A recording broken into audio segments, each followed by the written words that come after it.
तो hello friends, welcome back in exam phasor. आज के इस वीडियो में हम सेल के बहुत ही इम्पोर्टेंट ऑर्गेनेली एंडोप्लाज्मिक रेटिकुलम के बारे में बात करेंगे। एंडोप्लाज्मिक रेटिकुलम यानी ईआर मेम्ब्रेन्स की एक बड़ी नेट लाइक स्ट्रक्चर है। यह टिब्यूल्स, वेसिकल्स और सीट से बने होते हैं जो पूरे साइटोप्लाज्म में फैला होता है। इसकी मेम्ब्रेन प्लाज्मा मेम्ब्रेन जैसी ही होती है और न्यूक्लियस की मेम्ब्रेन से जुड़ी होती है। ईआर दो तरह के होते हैं, एक रफ एंडोप्लाज्मिक रेटिकुलम और एक स्मूथ एंडोप्लाज्मिक रेटिकुलम। तो चलिए पहले रफ एंडोप्लाज्मिक रेटिकुलम को समझते हैं। रफ एंडोप्लाज्मिक रेटिकुलम यानी आरईआर। अगर आप आरईआर को माइक्रोस्कोप में देखोगे तो उसकी सतह पर छोटे छोटे पार्टिकल्स चिपके हुए होते हैं। इन पार्टिकल्स को राइबोसोम्स कहते हैं। राइबोसोम्स की मौजूदगी के कारण से रफ के नाम से इस एंडोप्लाज्मिक रेटिकुलम को जाना जाता है।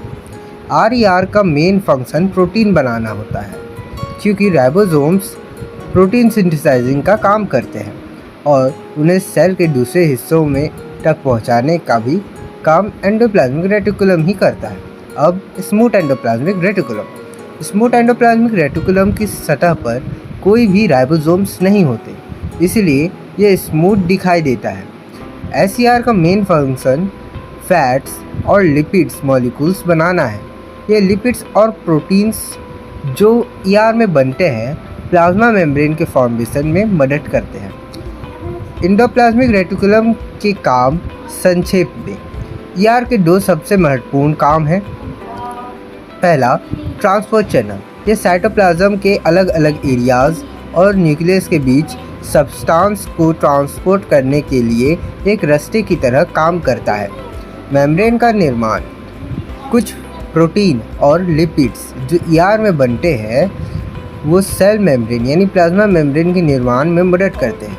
इस प्रोसेस को मेम्ब्रेन बायोजेनेसिस कहते हैं। तो इसी के साथ दोस्तों आज का ये एंडोप्लाज्मिक रेटिकुलम का टॉपिक ख़त्म होता है।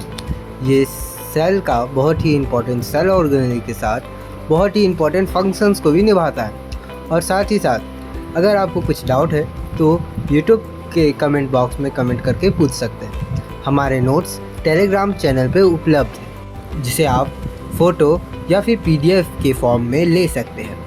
अगर ये वीडियो अच्छा लगा हो और इन्फॉर्मेटिव लगा हो तो like, share and subscribe and thank you for watching.